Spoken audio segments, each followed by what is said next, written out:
Simulan po natin ang pagdiriwang sa ngalan ng Ama at ng Anak at ng Espiritu Santo. Amen. Ang pagpapala ng ating Panginoong Hesukristo, ang pag-ibig ng Diyos Ama, at ang pakikipagkaisa ng Espiritu Santo naway sumainyong lahat. At sumairin. Mga kapatid, tayo pong lahat ay nagkakatipon bilang isang mag-anak ng Diyos sa pagdiriwang ng banal na Eukaristiya. At upang tayo po ay maging karapat-dapat gumanap sa banal na pagdiriwang na ito, alalahanin po natin ang ating mga pagkukulang at nagawang pagkakasala at buong kababaang loob po tayong humiling ng awa at pagpapatawad mula sa Diyos.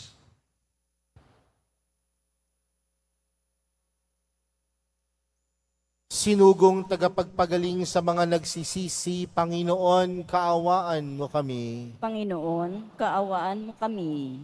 Dumating na tagapag-anyayang mga makasalanan ay magsisi, Kristo, kaawaan mo kami. Kristo, kaawaan mo kami. Nakaluklok ka sa kanan ng Diyos Ama para ipamagitan kami.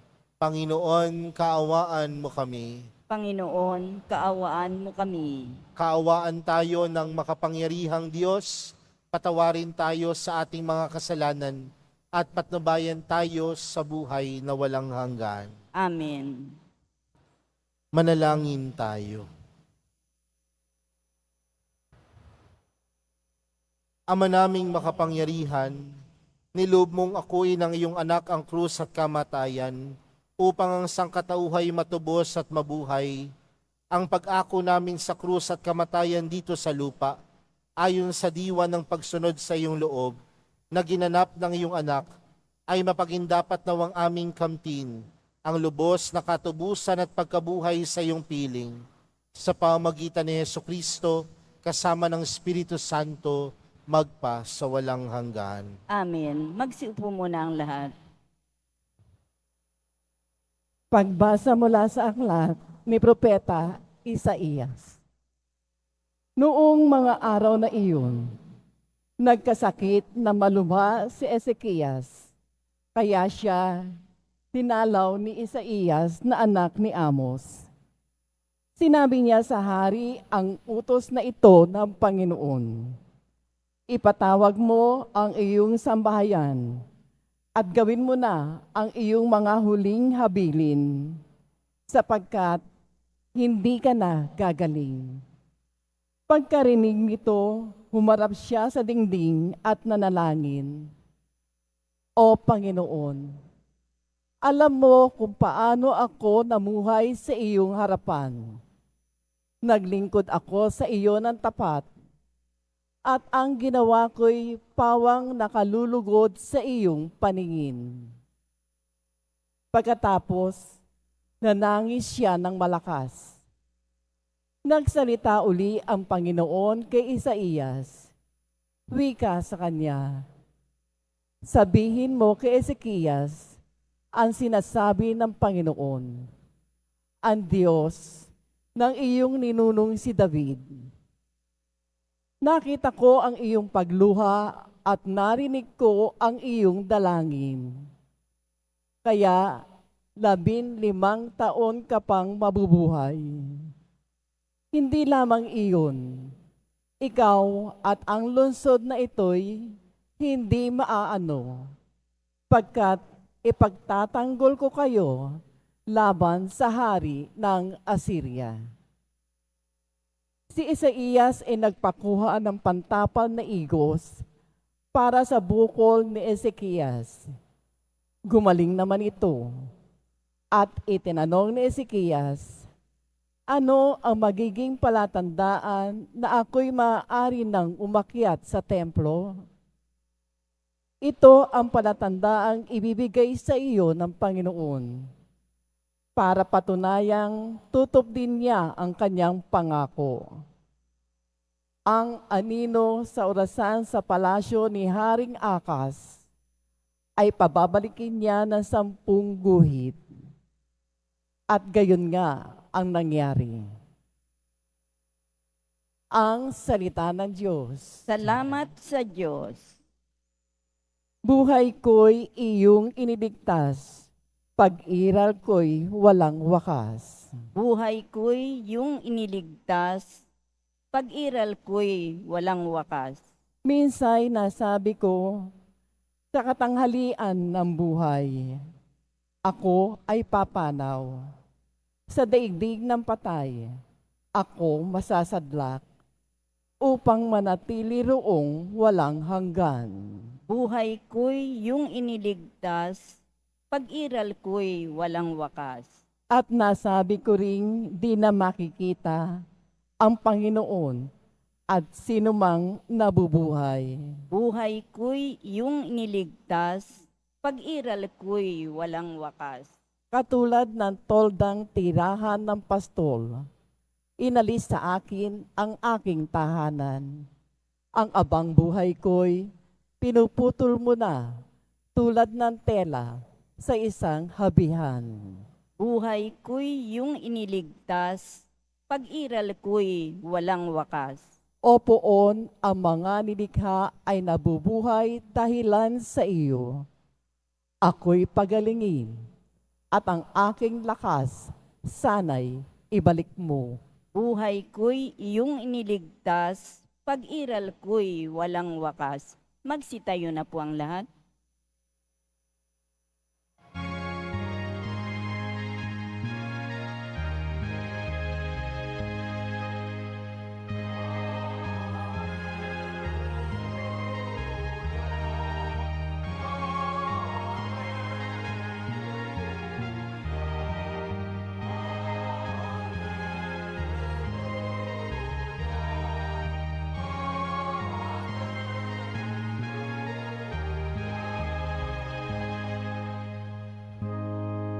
Ang dinig ko'y pakikinggan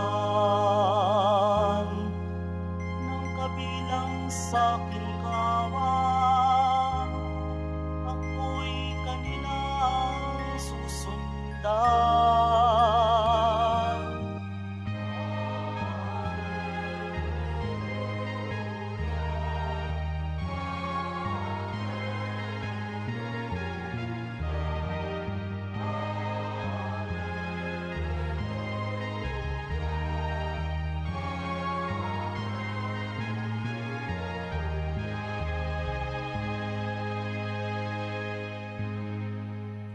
Sumainyo ang Panginoon. At sumaiyo rin. Ang mabuting balita ng Panginoon ayon kay San Mateo. Papuri sa iyo, Panginoon. Noong panahong iyon, isang araw ng pamamahinga, naparaan si Jesus sa triguhan. Nagutom ang kasama niyang mga alagad, kaya't nangitil sila ng uhay at kinain ng mga butil. Nang makita ito ng mga Pariseyo, sinabi nila sa kanya, "Tingnan mo ang ginagawa ng iyong mga alagad. Bawal iyan kung araw ng pamamahinga." Sumagot si Jesus, "Hindi ba ninyo nabasa ang ginawa ni David nung magutom siya at ang kanyang mga kasama? Pumasok siya sa bahay ng Diyos at kumain ng tinapay na handog sa Diyos at pinakain din niya ang kanyang mga kasama. Labag sa kautusan na kanin nila ang tinapay na iyon, sapagkat ang mga saserdote lamang ang may karapatang kumain niyon. Hindi pa ba ninyo nababasa sa kautusan ni Moises na tuwing araw ng pamamahinga, lumalabag sa batas tungkol sa araw na ito ang mga saserdote sa templo? Gayunmay hindi nila ipinagkakasala iyon. Sinasabi ko sa inyo, naririto ang isang higit na dakila kaysa templo.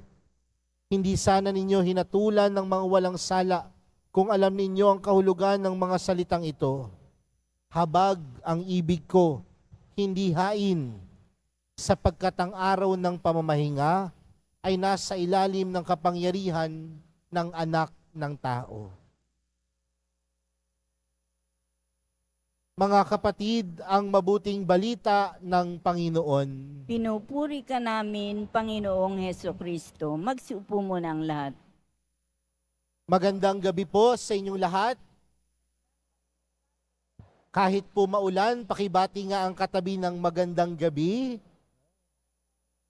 Ngayon po ay Biyernes, araw na inilalaan po natin bilang mga deboto sa mahal na pong Jesus Nazareno. Kaya bigyan po natin ng pagkapasalamat, papuri ang ating mahal na Senyor Jesus Nazareno. Sino po sa inyo ang masaya ang buhay sa araw na ito? Meron po bang masaya ang kanilang mga buhay? No? Pumalakpak nga ho yung masaya ang buhay. Nakakatuwa naman, no? Karamihan sa atin masaya ang buhay. Meron po bang malungkot ang kanilang buhay? Sumimangot nga po.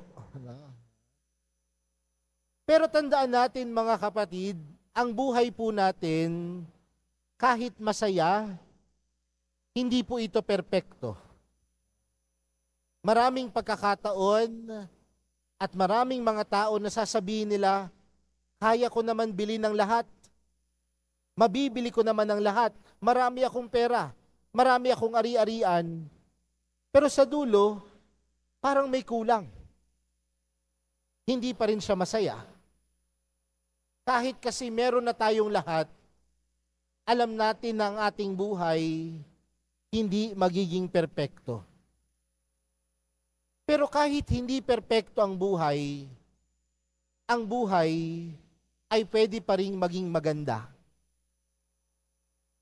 Hindi nangangahulugan na sasabihin mo, hindi perpekto ang buhay ko. Marami akong unos, maraming pagsubok, maraming dagok ang buhay ko. Pero hindi nangangahulugan na hindi maganda ang iyong buhay.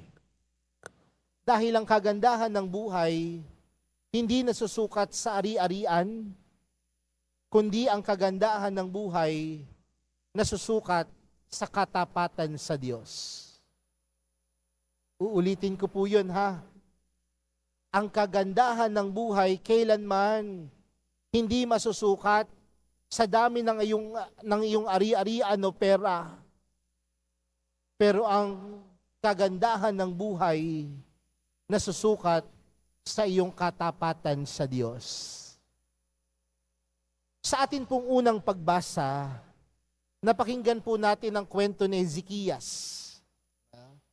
At sabi po dun sa kwento ni Ezekias, siya po ay tapat na lingkod ng Diyos. Pero kahit na po ay siya ay tapat na lingkod ng Diyos, dumaan siya sa isang malaking pagsubok. Sabi po sa ating unang pagbasa, nakaranas siya ng malubhang sakit. At marahil kung ikaw ay nakaranas ng malubhang sakit, marahil ang unang sisisihin natin ay ang Diyos. Kay Ezekias, ganun din marahil. Sinabi niya na siya ay tapat na lingkod naman sa Panginoon. Siya ay tapat na lingkod sa Diyos. Pero mga kapatid, ang tunay na tapat sa Diyos ay ang taong tunay na may pagtitiwala sa Kanya. Kung ang kagandahan ng buhay na susukat sa katapatan, ang katapatan sa Diyos nakikita sa ating pagtitiwala sa Kanya. Dahil ang isang taong tunay na tapat sa Diyos ay ang taong tunay na nagtitiwala sa Kanyang kakayanan. Kaya nga dun sa ating unang pagbasa, nagkaroon na ng malubhang sakit sa Ezekias. Pero ang hindi nawala sa kanyang buhay ay ang pagtitiwala niya sa Diyos. At yung kanyang pagtitiwala sa Diyos, nag-abot sa kanya ng isang gantimpala. At ano po yung gantimpalang tinanggap ni Ezekias? Binigyan pa siya ng 15 taong buhay. Sa madaling salita mga kapatid, walang perpektong buhay. Haharap at haharap tayo sa sakit, sa pagsubok, sa hirap. Pero hindi nangangahulugan na hindi magiging maganda ang buhay natin. Dahil sa kabila ng hindi pagiging perpekto ng buhay, nagkakaloob pa ito ng kagandahan dahil tayo ay nagtitiwala sa kabutihan, sa pagmamahal ng Diyos. Kaya mga kapatid, kung sa mga oras na ito, nandoon yung hirap ng buhay, o kagaya ni Ezekias, ikaw ay may malubhang sakit, ikaw ay nahihirapan sa buhay na ito, tandaan mo ang mga salita ng Panginoon sa ating Ebanghelyo, habag ang ibig ko. Hindi natin matatawaran ang habag ng Diyos sa taong tunay na nagtitiwala sa Kanya. Hindi natin matatawaran ang habag ng mahal na pong Jesus Nazareno sa taong nagtitiwala sa Kanya. May gantimpala, may biyaya, may pagpapala sa taong tunay na nagtitiwala. Kaya mga kapatid, sa araw na ito, pinapaalalahanan tayo na merong Diyos na mahabagin, merong Diyos na mawain, merong Diyos na mapagmahal. Sa kabila ng pagiging hindi perpekto ng buhay, tandaan mo, ang buhay ay maganda dahil tayo ay tapat sa Diyos. At kung tayo ay tapat sa Diyos, tunay tayong magtiwala sa Kanya. Dahil lagi nating tatandaan, walang nagtiwala sa Diyos na Kanyang iniwan. Walang nagtiwala sa mahal na pong Jesus Nazareno na Kanyang pinabayaan. Kaya mga kapatid, kumapit lang tayo sa Diyos. Kumapit lang tayo sa mahal na pong Jesus Nazareno.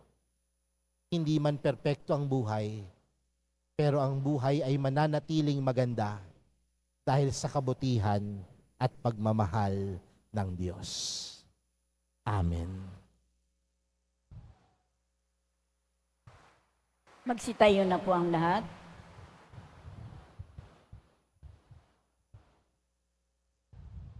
Mga minamahal kong mga kapatid, idulog natin sa mahal na pong Jesus Nazareno ang ating mga kahilingan, taglayang matibay na pananampalataya sa Kanyang pagkadiyos, ang tapat na pag-asa sa Kanyang kapangyarihan, at ang maningas na pag-ibig sa Kanyang puso. Ang ating panalangin, mahal na pong Jesus Nazareno, kaawaan mo kami. Mahal na pong Jesus Nazareno, kaawaan mo kami. Upang ang Eukaristiya na ating tinatanggap sa komunyon at inihahandog sa misa bilang alaala ng mga hirap ng mananakop ay magdulot sa atin ng wagas na pagmamahal sa Diyos at sa kapwa. Manalangin tayo. Mahal na pong Jesus Nazareno, kaawaan mo kami. Upang ang panalangin ni Jesus Nazareno sa halamanan ng Getsemani na dito'y pinawisan siya ng dugo ay maghasik sa atin ng pagkahilig sa panalangin na siyang mabisang lunas sa lahat ng karamdaman ng tao. Manalangin tayo. Mahal na pong Jesus Nazareno, kaawaan mo kami. Upang ang kanyang koronang tinik, damit na purpura at krus, ay magpaalala sa atin na ang kanyang mga aral at simulain bilang hari ng sanlibutan ay dapat maghari sa ating isipan, angkan at lipunan. Manalangin tayo. Mahal na pong Jesus Nazareno, kaawaan mo kami. Upang sa bisa ng kanyang pagpapasan ng krus sa mga lansangan sa Jerusalem, ay matuto tayo makiramay at makihati sa mga kahirapan at tiisin ng kapwa. Manalangin tayo. Mahal na pong Jesus Nazareno, kaawaan mo kami. Upang tulungan tayong ng mahal na Birhen, ina ng hapis, na maging tunay na larawan ng kanyang anak sa isip, wika at gawa, nang sa gayon ay makamit ang ating kahilingan sa buong Jesus Nazareno. Panalangin tayo. Mahal na pong Jesus Nazareno, kaawaan mo kami. Ama naming mapagmahal na hayag sa salita, gawa, buhay at kamatayan ng iyong anak na ang Diyos ay pag-ibig. May pahayag dinawa namin ng katotohanan ito sa pamamagitan ni Jesus Nazareno, Panginoon namin, magpa sa walang hanggan. Amen. Magsiupo muna ang lahat.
Lahat. Manalangin po kayo mga kapatid upang ang paghahain natin ay kalugdan ng Diyos amang makapangyarihan. Tanggapin nawa ng Panginoon itong paghahain sa iyong mga kamay, sa kapurihan niya at karangalan, sa ating kapakinabangan at sa buong sambayanan niyang banal. Ama naming lumikha sa ikapagpapatawad ng mga kasalanan, maganap nawa ang paghahain ito na sa dambana ng krus ay siyang pumawi sa kasalanan ng buong mundo, sa pamamagitan ni Jesucristo, kasama ng Espiritu Santo, magpa sa walang hanggan. Amen. Sumainyo ang Panginoon. At sumayo rin. Itaas sa Diyos ang inyong puso at diwa. Itinaas na namin sa Panginoon. Pasalamatan natin ang Panginoong ating Diyos. Marapat na siya ay pasalamatan. Ama naming makapangyarihan, tunay ngang marapat na ikaw ay aming pasalamatan. Iyong ipinasyang sa kahoy na krus, ang sangkatauhay tubusin ni Jesus. Sa punong kahoy nagkapuwang ang kamatayan. Sa kahoy na krus itinanghalang pagkabuhay. Sa punong kahoy na naigang sumaway sa iyo. Sa kahoy na krus siya'y nadaig ng masunuring anak mo. Kaya kaysa ng mga anghel na nagsisiawit ng papuri sa iyo, nang walang humpay sa kalangitan, kami nagbubunyi sa iyong kadakilaan.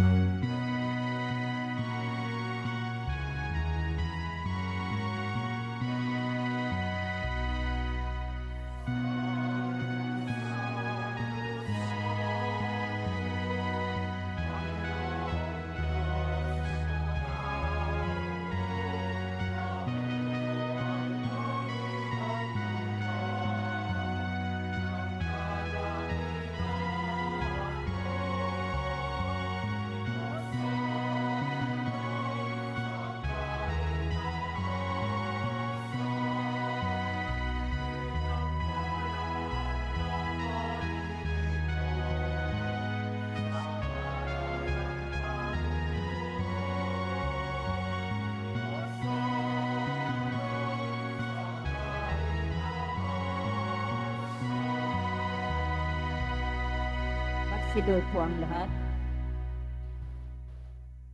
Ama naming banal, ikaw ang bukal ng tanang kabanalan.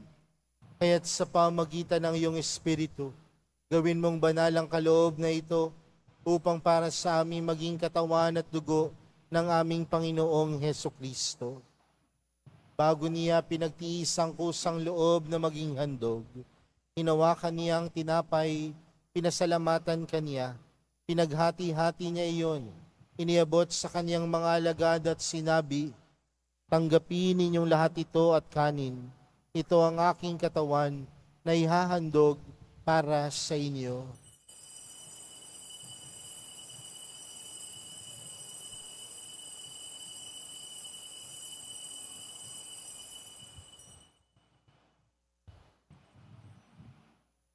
Gayon din naman noong matapos ang hapunan, hinawakan niya ang kalis, muli kaniyang pinasalamatan. Iniabot niya ang kalis sa kaniyang mga alagad at sinabi, tanggapin ninyong lahat ito at inumin. Ito ang kalis ng aking dugo, ng bago at walang hanggang tipan. Ang aking dugo na ibubuhos para sa inyo at para sa lahat, sa ikapagpapatawad ng mga kasalanan.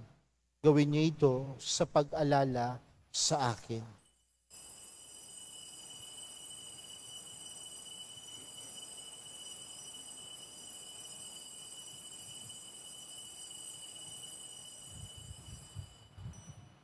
Magsitayo na po ang lahat. Ipagbunyi natin ang misteryo ng pananampalataya. Si Kristo'y namatay, si Kristo'y nabuhay, si Kristo'y babalik sa wakas ng panahon. Ama, ginagawa namin ngayon ang pag-alala sa pagkamatay at muling pagkabuhay ng iyong anak. Kaya't inaalay namin sa iyong tinapay na nagbibigay buhay at ang kalis na nagkakaloob ng kaligtasan. Kami nagpapasalamat dahil kami iyong minarapat na tumayo sa harap mo para maglingkod sa iyo. Isinasamo namin kaming magsasalo-salo sa katawan at dugo ni Kristo ay mabuklod sa pagkakaisa sa pamamagitan ng Espiritu Santo. Ama, lingapin mo ang iyong simbahang laganap sa buong daigdig. Puspusin mo kami sa pag-ibig kay San Francisco na aming Papa at ni Jose na aming obispo at ng Tanang Kaparian.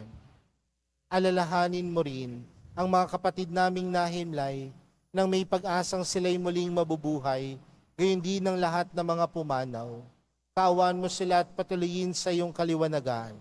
Kaawaan mo at pagindapating kaming lahat na makasalo sa iyong buhay na walang wakas.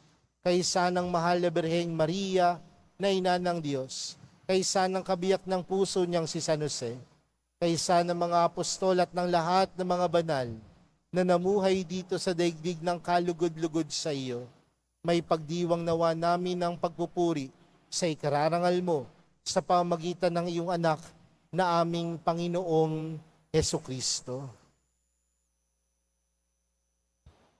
Sa pamagitan ni Kristo, kasama niya at sa Kanya, ang lahat ng parangal at papuri ay sa iyo, Diyos amang makapangyarihan, kasama ng Espiritu Santo, magpa sa walang hanggan.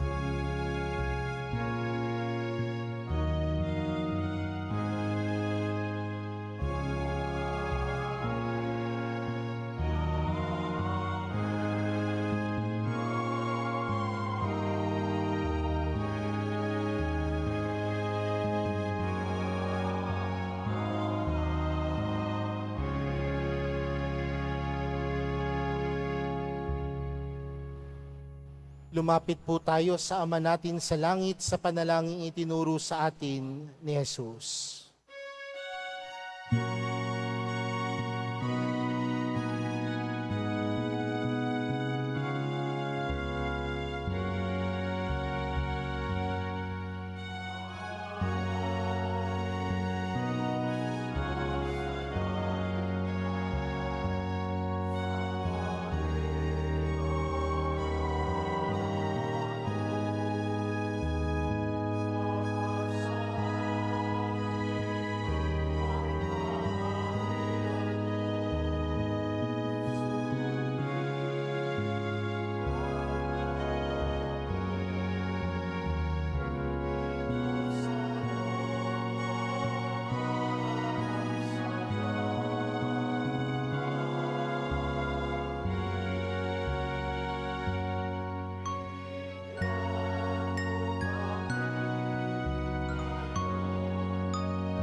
namin kami adya sa lahat ng masama, pagkalooban ng kapayapaan araw-araw, iligtas sa kasalanan at ilayo sa lahat ng kapahamakan, samantalang aming pinananabikan ang dakilang araw ng pagkapahayag ng tagapagligtas naming si Jesucristo. Sapagkat iyo ang kaharian at ang kapangyarihan at ang kapurihan magpakailanman. Amen. Panginoong Jesucristo, sinabi mo sa iyong mga apostol, kapayapaan ang iniwan ko sa inyo, ang aking kapayapaan ang ibinibigay ko sa inyo. Tunghayan mo ang aming pananampalataya at huwag ang aming pagkakasala. Pagkalooban mo kami ng kapayapaan at pagkakaisa ayon sa iyong kalooban, kasama ng Espiritu Santo, magpa sa walang hanggan. Amen. Ang kapayapaan ng Panginoon ay laging sumainyo. At sumaiyo rin. Magbigayan po kayo ng kapayapaan sa isa't isa. Kordero ng Diyos na nag-aalis ng mga kasalanan ng sanlibutan, maawa ka sa amin. Kordero ng Diyos na nag-aalis ng mga kasalanan ng sanlibutan, maawa ka sa amin. Kordero ng Diyos na nag-aalis ng mga kasalanan ng sanlibutan, ipagkaloob mo sa amin ang kapayapaan. Magsilod po ang lahat.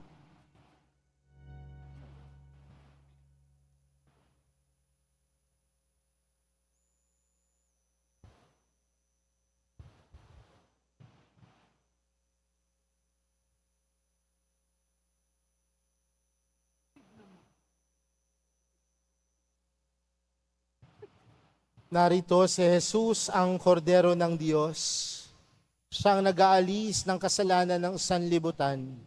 Mapalad ang mga inaanyayahan sa kaniyang piging. Panginoon, hindi ako karapat-dapat na magpatuloy sa iyo. Ngunit sa isang salita mo lamang ay gagaling na ako.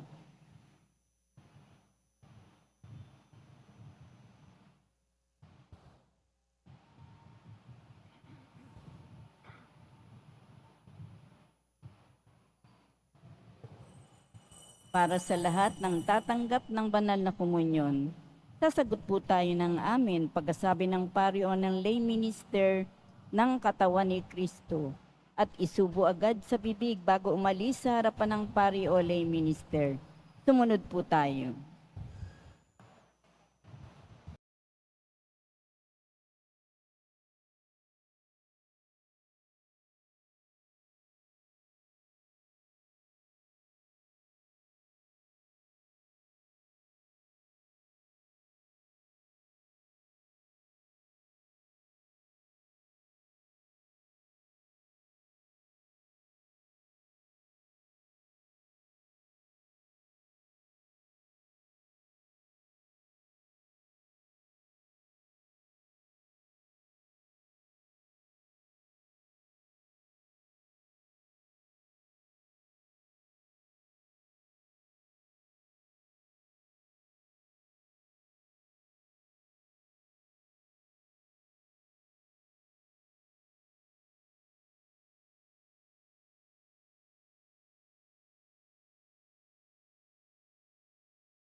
Magsitayo na po ang lahat. Manalangin tayo. Panginoong Hesukristo, kaming nagsalo-salo sa banal na pakikinabang ay nakikiusap sa iyo ng mga nasagip ng kahoy na krus na nagbibigay buhay ay yung hiatid sa pagkabuhay sa kaluwalhatian sapagkat ikaw ang Panginoon magpa sa walang hanggan. Amen. Sumainyo ang Panginoon. At sumaiyo rin. Mahal na pong Jesus Nazareno, inihayag mo sa pamamagitan ng krus ang walang maliw na pag-ibig ng Diyos sa sangkatauhan. Pakinggan mo ang kahilingan ng iyong angkan na nagsusumamos sa iyo. Makamtanawa nila ang iyong katugunan at tanggapin ang kasagutan na may utang na loob na tinatanaw.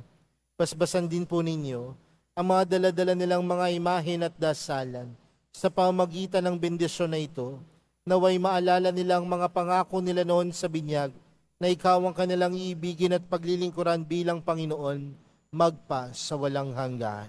Amen. At pagpalain po kayong lahat ng makapangyarihang Diyos, Ama, Anak at ng Espiritu Santo. Amen. Humayo kayong taglayang kapayapaan ng Poong Jesus Nazareno. Salamat sa Diyos.